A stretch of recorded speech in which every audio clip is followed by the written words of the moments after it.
आज मी तुम्हाला पाणीपुरी गोड चटणी कशी बनवायची ते दाखवणार आहे। इथे मी पाणीपुरी बनवते, त्याच्यासाठी गोड चटणी बनवते। इथे मी चिंच घातले भिजत, कोमट पाणी करून घेतले, त्याच्यामध्ये भिजत ठेवले। 1 ते 2 तास भिजत ठेवले। आणि इथे खजूर पण तसेच कोमट पाण्यामध्ये 1 तासासाठी भिजत ठेवले। आता आपले हे भिजले, चांगले नरम झाले। आता मी दोन्ही वेगवेगळे वाटून घेते मिक्सर मध्ये। इथे मी आता चिंच आणि खजूर मिक्सर मध्ये बघा बारीक असे वाटून घेतले आणि ह्या चाळणीतून असे गाळून घेतले। आता हा आपला चाळा चोथा आलाय, फेकून द्यायचा आपल्याला। छान असं बारीक वाटून घेतले आणि चाळणीतून गाळून घेतले। म्हणजे ते जाडसर काय किस राहतो ना खजूरचा किंवा चिंचेचा, तो आपल्याला तोंडात येते। मस्त चाळणीतून गाळून घ्यायचं, वाटून घेतलं। आता इथे मी पाणीपुरीचं तिखट पाणी बनवण्यासाठी इथे मी साहित्य घेतले, ते तुम्हाला दाखवते। इथे एक बाउलभर एवढा कोथिंबीर घेतलाय, म्हणजे एक जुडी छोटीवाली एवढासा तुकडा आल्याचा घेतलाय, म्हणजे 3-4 इंच एवढा। मी इथे 8 लोकांसाठी बनवते पाणीपुरी, त्याच्या हिशोबाने मी हे साहित्य घेतले। तुम्हाला जर याच्यापेक्षा कमी बनवायचं असेल तर साहित्य तुम्ही थोडंफार कमी जास्त करू शकता याच्यामध्ये। इथे पुदिना घेतलाय मुठभर आणि 8 त्या तिखटवाल्या मिरच्या घेतल्या। आणि इथे मी जिरं भाजून घेतलंय आणि काळी मिरी घेतली अर्धा चमचा। हे सर्व साहित्य मी आता मिक्सर मध्ये बारीक वाटून घेणार आहे, नंतर तुम्हाला दाखवते। इथे आपलं हे आता तिखट पाणी सर्व वाटून झालंय। इथे मी पुदिना, कोथिंबीर, आलं, मिरची आणि हे जिरं भाजून घेतलं होतं 2 चमचे।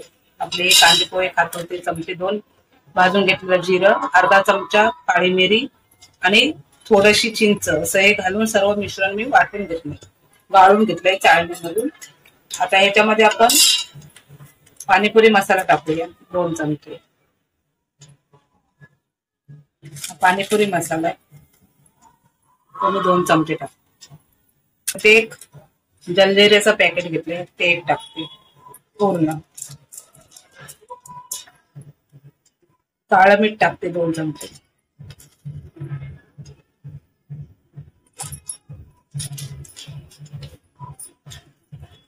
साधं मीठ टाकते 1 चमचा आणि 1 चमचा साखर।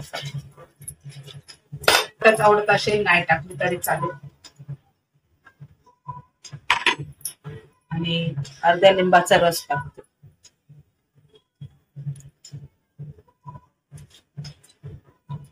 हे सर्व मिश्रण याच्यामध्ये घालून घेतलं, मिक्स करून घ्यायचं आणि आपण थोडं टेस्ट करून बघायचं, म्हणजे आपलं सर्व मसाले किती मिक्स झाले ते चेक करून बघायचं। त्या अंदाजानुसार आपल्याला परत, आणि क्वांटिटी पाण्याची थोडी अजून पातळ, इथं मला घट्ट वाटते, मी थोडं अजून पाणी ओतणार आहे याच्यामध्ये।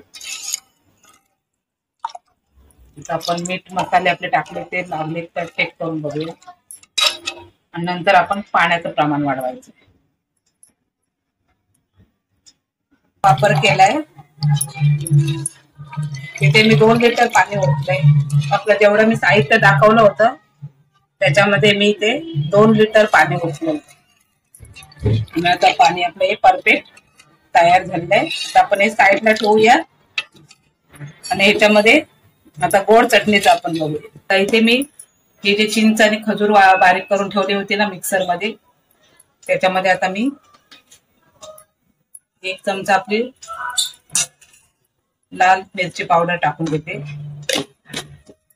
आणि थोडस आपलं साधंवाला रोजचा वापरातलं मीठ अर्धा चमचा, म्हणजे आपली चटणी तिखट, आंबट, खारट थोडी। आणि इथे मी जिरं भाजून अशी बारीक पूड करून घेतली, ती टाकते 1-1.5 चमचा। इथे मी गूळ घेतलाय, तो याच्यामध्ये घालून देते।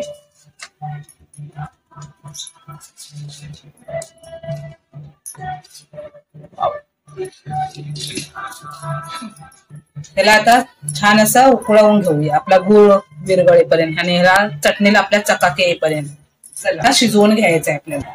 पण मी हा टोप आपला गॅसवरती ठेवलाय. छान असं याला आता शिजवून घेऊया आपला गूळ विरघळेपर्यंत. ही आपली गोड तिखट चटणी तयार. इथे आपला बघा मी गोड चटणीच्या मध्ये गूळ घालून मी उकळत ठेवला होता. आपला गूळ पूर्ण विरघळला आणि आता बघा आपल्या चटणीला मस्त अशी चकाकी आली. बघा पहिले तयार झाले तेव्हा कसे वाटत होते आणि आता मिक्सर मधून काढले तेव्हा आणि आता गरम केले गोड टाकून तेव्हा त्याचा कलर बघा थोडा वेगळा आलाय. आता आपली पक्की चटणी गोड तयार झाली. तिखट आंबट खारट अशी तयार झाली. मी आता गॅस बंद करते. वाटाणे घेतले सफेद वाले. आता त्याला मी 7 ते 8 तास भिजत ठेवले होते. सकाळपासून भिजत घातलेले ते 8 तास झाले. आता मी काढून कुकर मध्ये याला शिजवून ठेवले. 2 पाण्याने स्वच्छ धुवून घेतले. आता याच्यामध्ये पाणी घालून घ्यायचं.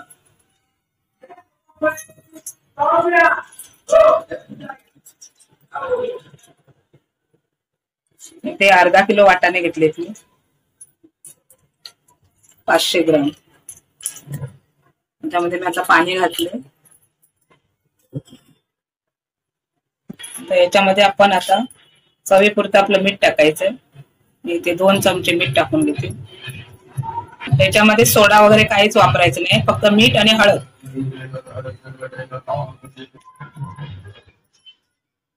छोटावाला अर्धा चमचा हळद मिक्स करून घेऊया छान असं लावते.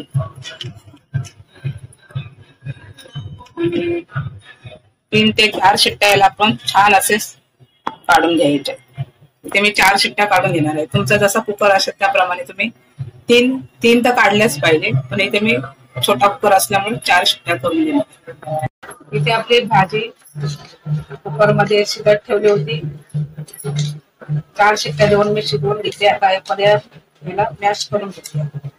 मॅशरने किंवा चमच्याच्या सहाय्याने छान असे मेल्ट करून घ्यायचे. मला आवडत असेल तर इथे एखादा बटाटा टाकला तरी चालेल.